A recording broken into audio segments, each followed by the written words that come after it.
Hello and welcome back to the CUI podcast. We're starting our series looking at the small group books. I'm Olivia and I'm the staff worker with Christian Unions Ireland working with Queen's University in Belfast. And I'm joined today by... Nathan.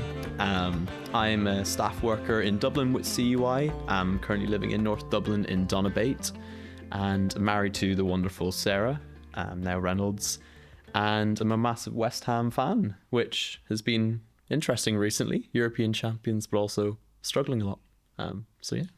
Brilliant. Gave a better intro than I did. My fun intro I always gave is I'm from a town called Donaghadee, which I'm very proud of. No longer live there, but still call it home. So if you're ever around, pop to Donaghadee, see the lighthouse. But today we are starting off our podcast and we're looking at the Small Groups Equipped to Lead booklets. So these booklets are a resource for small group leaders, small group coordinators in your CUs, and they're really designed to help you to think through what should your small group look like? What is the purpose of it? Where does it fit in the big picture of what we do as a Christian union? And then also some practical hints and tips about how you as a small group leader can help the members of your small group, can help the CU, and just to give you a bit of encouragement, I guess, and support as you step into your role of leadership. And these resources are really here to be used by you, but also we'd encourage you to talk to your staff worker, maybe get them to go through it with you, or maybe if there are other small group leaders that you're able to meet up with, read through this booklet, talk through what it means together, and we hope and pray that it will be something that really equips you in this role and helps you to think through the bigger picture of what we do as small groups. And so I guess with that, we're going to be starting today looking at the first chapter in it and the first kind of elements of the 5 that small groups are. So the 5 are witness, Bible study, blessing, prayer, and community. And we're going to be looking over the next 5 episodes at how each of those are so important in our small groups. And the first one is witness. And I think when we were talking about this, Nathan, and also when I've gone through this with students before, they often wonder why we start with witness and not go straight to Bible study. Because I guess when we think about a small group, we think, oh, we meet up, we read the Bible. That's the most important thing. And obviously it is a really important element, which we'll look at in the next episode. But I think it's interesting that we think about the theme of witness first. And I guess why that is when we think about what we do as a CU and why the CU exists on campus, is our mission statement. Your CU exists to give every student on your campus an opportunity to respond to the gospel of Jesus Christ. And so I guess small groups being a huge part of what the CU does, it needs to play into that vision of how we bring others and how we give them that opportunity to respond to the gospel of Jesus Christ. And so I guess a question I had for you, Nathan, to get us started is, what is your experience with small groups? Was witness, and if you were involved in one when you were in uni or college, was witness something that you often thought about in terms of small group, or was it more that kind of, we meet and do a Bible study? What was your experience with that? Yeah. So I went to DCU in North Dublin, and I was in a small group for 2 of my 3 years in DCU. Sadly, one of the years of small group was on Zoom for its entirety, so witness wasn't really perhaps a thought so much with us, where perhaps we could have thought more creatively about what that looks like on Zoom. Interesting year. But then in my final year, I had the opportunity to have small groups in person, and witness was definitely an element that was recognized that, like, oh, okay, there's like, this is meant to be part of it, but it was never perhaps the most natural element of it. Like I remember one go night where we went out and wanted to invite people in, and that there was in mind, but it was never seen to be integral at the time. And looking back now, I'd like definitely thinking of like opportunities where I was like, like thinking more as we look more at like small groups, what a great opportunity for witness they are. Yeah, and it's difficult, I guess, because sometimes, coming to college, a small group might be the only place you get to meet and talk about the Bible with other Christians. And for some people, I guess, depending on what context you come from. So sometimes it's difficult to take yourself out of that and actually think, oh, this is also an opportunity we can bring people in. And I guess my experience with small groups is I studied at Queen's, and then I also now work with Queen's as well. And the small groups there maybe aren't so small. I mean, there could be 25, 30 people, which is crazy. So I guess it's just even, hopefully as we go through this episode, we can think through, well, how do we be a witness, whether our small group is 35 people and, you know, part of something very bigger, or whether, you know, our small group is our CU, and how do we go through that. And so we have these booklets, and the booklets kind of start with an article written by someone, and then looking really practically at how that actually looks for us in our small groups. And so was there anything as you kind of read through this, Nathan, that stood out to you, to challenge or encourage you when thinking about witness? Yeah, I think it was just partly just a real encouragement, just being reminded what a great witness small groups can be. I think we'll talk about that more in Bible study, but I love just some of the heart that the booklet was talking about. I think it's Glenn Scrivener's bit where he's talking about John Stott and just going into the real heart of mission, of why we're doing it. And I think part of me, even when I was in a small group, I remember like staff worker Chris at the time mentioning like, oh yeah, what about your like outreach? How you welcoming people in? And it was sort of like, oh, it's kind of something we kind of should do. But just the way it's put here really beautifully, this idea of the overflow of God's love in us, to just really want to just have that naturally coming out of our small group, and what that community's meant to reflect. Just this quote here, like, the highest of all missionary motives is neither obedience to the Great Commission nor love for sinners, but rather zeal, burning and passionate zeal for the glory of Jesus Christ. And I just found that really helpful. I think it's just really helps us shape what small groups can be. I think it can be sometimes like it's kind of the obligation, or it's kind of like, oh, it's another thing to think about, another thing to add in. But I think actually when we look at what we're doing and the bigger picture, actually it's a real beautiful part of what they are. I think that was just a really encouraging reminder of where that comes from. Yeah, because I guess if you're a new small group leader and you're thinking about all the things you have to plan and organise for the year, and maybe you're thinking about what are we going to study, how are we going to do it, what are the questions going to be, and then when you hear witness, you're like, oh, that's another thing I have to do, another thing I have to think about and plan. But you're right, like I think this really beautifully puts it of, you know, when we are people who come to see more of who Christ is and come to see more of what it means to be a follower of Jesus, that overflows out of what we do. And so I guess, I think for me, like one of the things saying about witness is just that, you know, the beautiful picture it is when we bring people who are outside of our little Christian bubble, bringing them in, our non-Christian friends. And the beautiful picture it is when they're able to come in and feel comfortable in that setting, even though there may be someone who's like outside of that, has never opened the Bible. But that takes time to foster in a small group. And so I wonder, Nathan, have you seen examples of that, or the importance of that, of creating that environment where you can bring people in?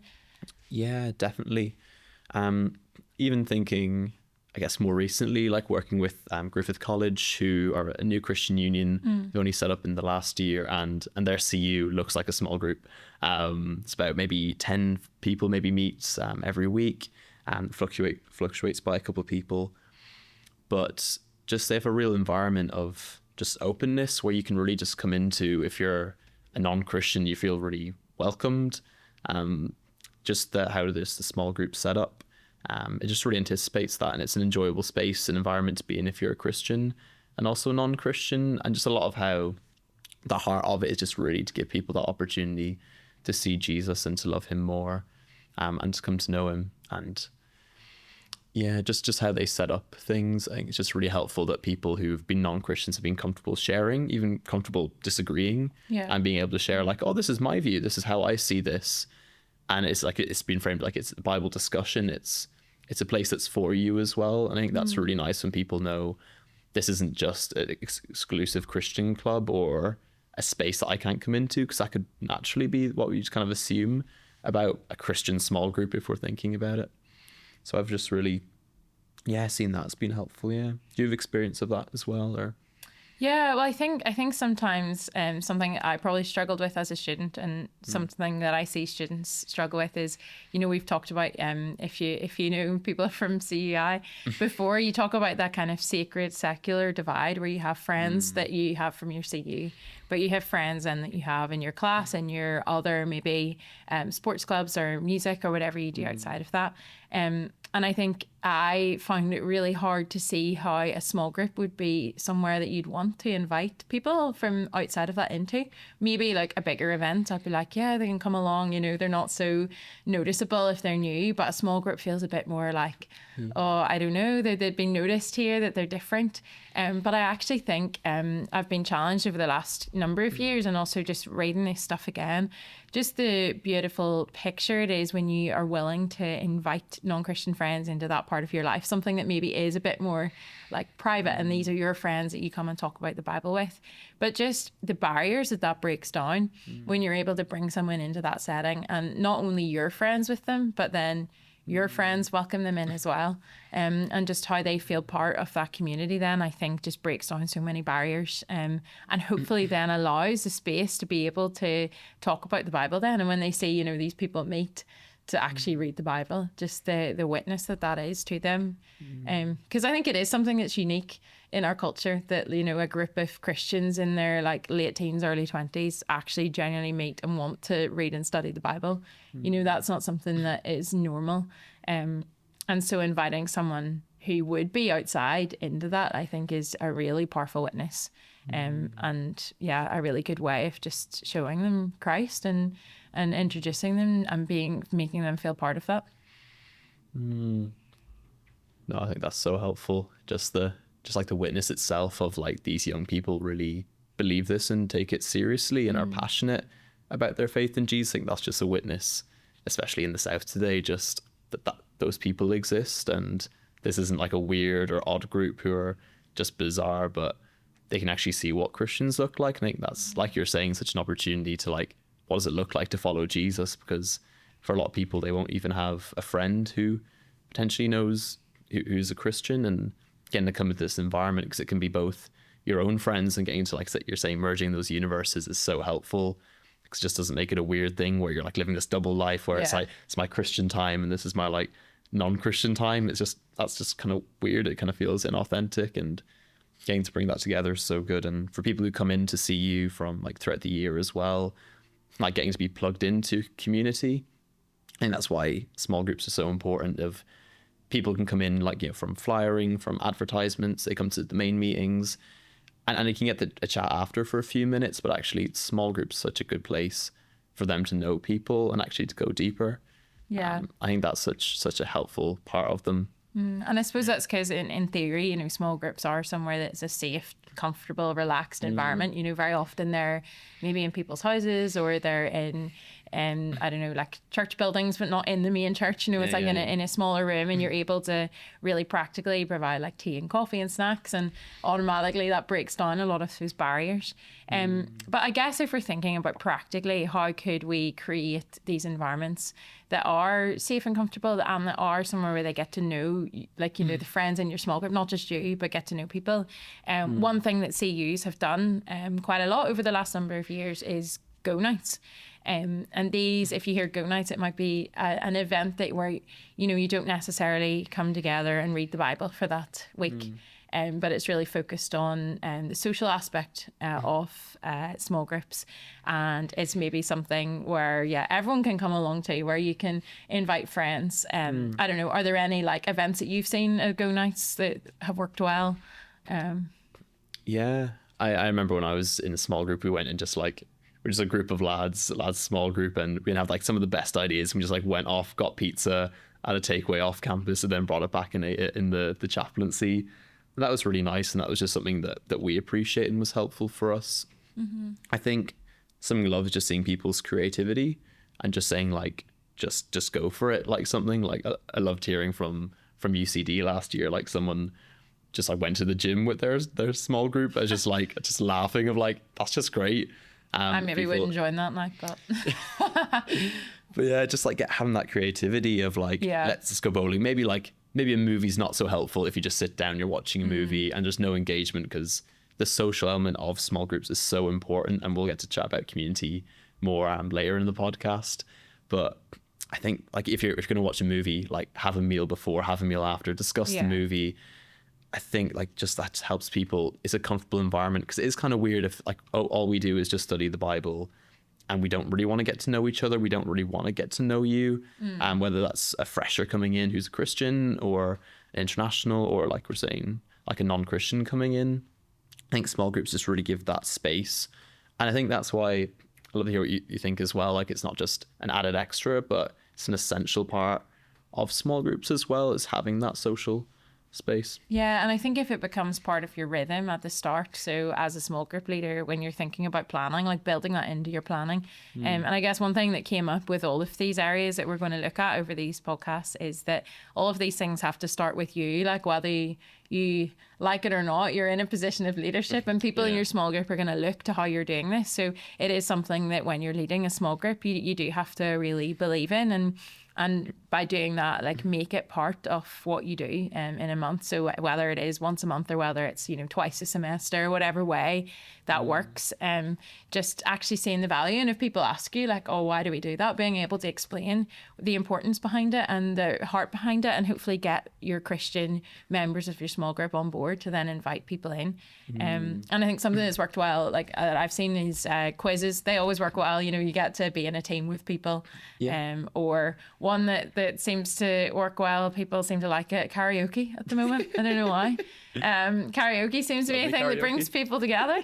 But things like that are a bit fun, or whether, I know at Queen's they're split into to subject groups. I know that mightn't be the same for everyone, but if you have artsy people, like, is there an art activity you could do and sit around and chat while you do that? But I think it's just it's doing it, but also bringing people with you on that. So especially at the start of the year, like, how are you encouraging your Christian members? There mightn't be any non-Christians that turn up the first few weeks. So how do you encourage the Christian members within your group to see this as an important aspect? And a good way to do that is a go night, and just show, we believe that this is somewhere we can bring people. And so we're going to make it a bit easier for you to do that. I think that's so helpful. Like, even if there's no non-Christians coming, like, create that comfortable and welcoming environment, because if people feel like it's just a bit like difficult or awkward, like, they want to bring in their friend, and that's a bit of a challenge. And even something that's just a freedom with the go nights is that it's just be yourself, and being creative for what you enjoy, and get to share some of your passion or something that you like. And we have like the term, like, a go night. It's kind of like an official term. People are like, oh, what can a go night be? But it's just hanging out with your friends. It's kind of like we put these labels on it so we can, like, helpfully talk about it on things like this podcast. But, like, it can be just go get ice cream, go for a walk, go to the beach, just hang out. Just don't not forsaking the friendship bit. And there's a good bit of, like, I remember, like, being on committee, it's like, oh, we gotta be careful, like, not doing too much social. We don't want to sacrifice the Bible study. You don't want to sacrifice the sacred for the secular. But just seeing how those things go together, that we're not compromising, that we've really rich time in God's word, but also we really value the person as well. And I think that just really helps small groups to be enjoyable as well. They're like, some people really just, their precious memories from university can be their small group, and I think that's really nice when people stay in contact. And I think it helps it not become inward facing, that small groups so easily can be.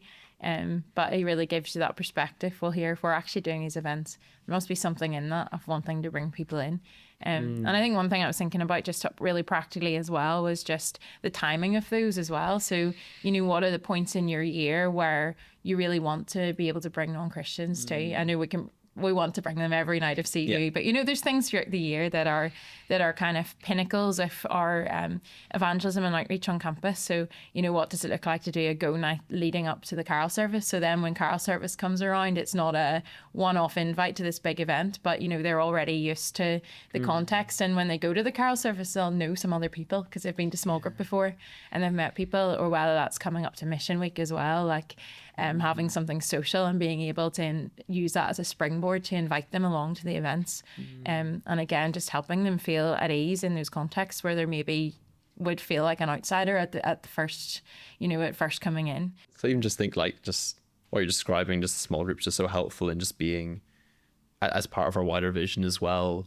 Like, it takes pressure off our main meeting too, and it's like that real place where people can come and see Jesus and really get to know him well and be helped in that. And just like when we have that wider thing, it just kind of helps see you in general. I've lost where I'm going there, but Yeah. Good. Oh, no, I think it's so helpful. Yeah, well, hopefully you have enjoyed joining us for our podcast on small groups and focusing in on witness. And we do pray that some of this stuff helps you just to think about you as you're leading your small group. How do you make it a place where people want to come and want to learn more about Jesus and make that accessible? So thanks for listening. Join us again for our next podcast. Bye. See you.